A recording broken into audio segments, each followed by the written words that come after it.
थे देखकर हंसने लगे कि छोटी सी चिड़िया कि बूंद में एक चोंच में एक बूंद पानी ऐसे आग बुझेगी।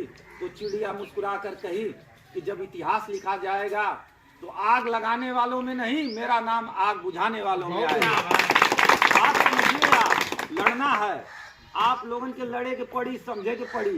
वोट देने का अधिकार बाबा साहब देले हूँ। वोट से पहले राजा रानी के पेट से पैदा होता था, अब राजा आपके वोट से पैदा होता है। वोट देना है आपको, कोई जोर जबरदस्ती नहीं है। आप समझ लीजिए कि आपका जो है, हमसे आपसे कोई लड़ाई नहीं है। यादव चमार तो सब भाई हैं, कहीं कोई लड़ाई नहीं रहा। आपको हमको लड़ाया जाता है। आप भी यहीं के रहने वाले हैं, हम भी यहीं के रहने वाले हैं। जो दूसरे देश से आके बस गए, आज वो राजा बने हैं।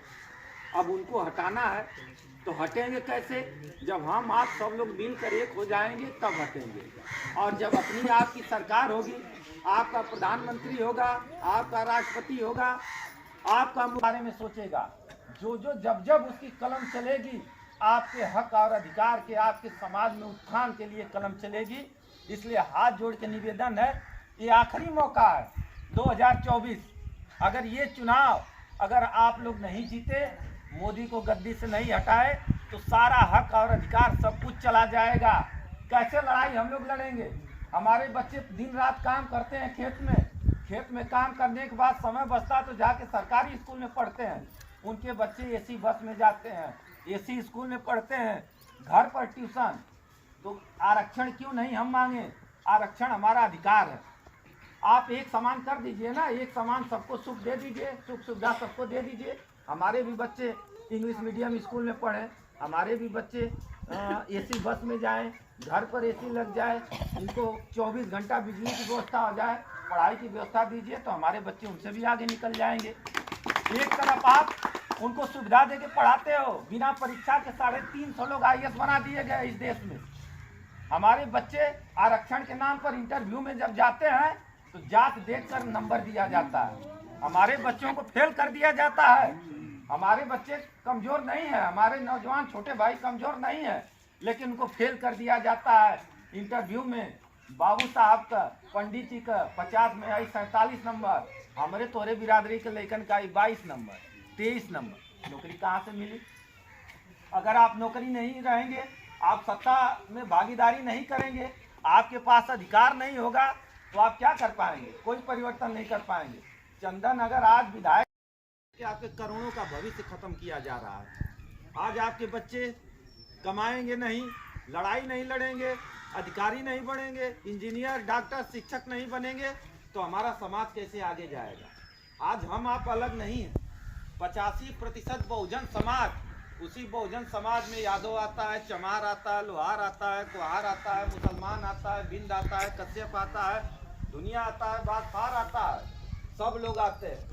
15% लोग आज राज कर रहे हैं। वोट हमारा, ताकत हमारी, हमारे ऊपर राज कौन कर रहा है? फॉरवर्ड मानसिकता के लोग कर रहे हैं। आज ठाकुरों ब्राह्मणों का राज है। इसको हटाया कैसे जाएगा और बनाया किसने है? हमको आपको एक दूसरे से लड़ाकर अलग कर दिया गया। यादव को यादव कर दिया गया, चमार को चमार कर दिया गया, लोहार को लोहार कर दिया गया, कुशवाहा कुशवाहा कर दिया गया, सारी जातियों को बांट दिया गया। जब इनका घंटा बजाने की बात आती है, मंदिर की बात आती है, तो सभी जात मिलकर हिंदू हो जाती है।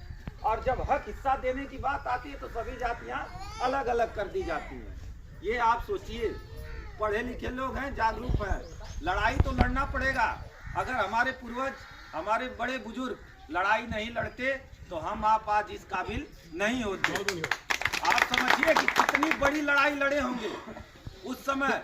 बाबा साहब जब छुआछूत चरम पर था, जब लोग सामने बैठने नहीं देते थे, यही मनुस्मृति में ब्राह्मण लिखे थे, आगे हाड़ी बांध दिया करते थे, पीछे झाड़ू लगा दिया करते थे। ना हमें बोलने का अधिकार था, ना कुछ बोलने का अधिकार था, कहीं हमारी भागीदारी नहीं थी समाज में। आज धन्य हम लोग मान्यवर काशीराम जैसे इस उत्तर प्रदेश में पैदा हुए, बहन जी जैसे लोग पैदा हुए हैं, मुलायम सिंह यादव जी जैसे पैदा हुए, लालू यादव जैसे, कि आज पिछड़े और दलित समाज को हक और अधिकार मिल रहा है। आपको लड़ाई लड़नी है, संविधान को बचाना है। आप सोचिए, अगर हाथ पे हाथ रख कर बैठेंगे तो इंतजार करने वाले वही पाते हैं जो संघर्ष करने वाले छोड़ के जाते हैं। आपको लड़ना होगा अपने लिए नहीं, आने वाली नस्लों के लिए। जो बच्चे हैं, छोटे छोटे बच्चे, नए नौजवान, इनके लिए लड़ना है। आप लड़ाई नहीं लड़ेंगे तो कल को ये पूछेंगे कि जब संविधान लूटा जा रहा था, देश को भाजपा गुलाम बना रही थी, उस समय आप क्या किए, तो क्या जवाब देंगे? जवाब देने लायक बनिए। एक कहानी मैं बताता हूँ। एक जंगल में आग लग गई।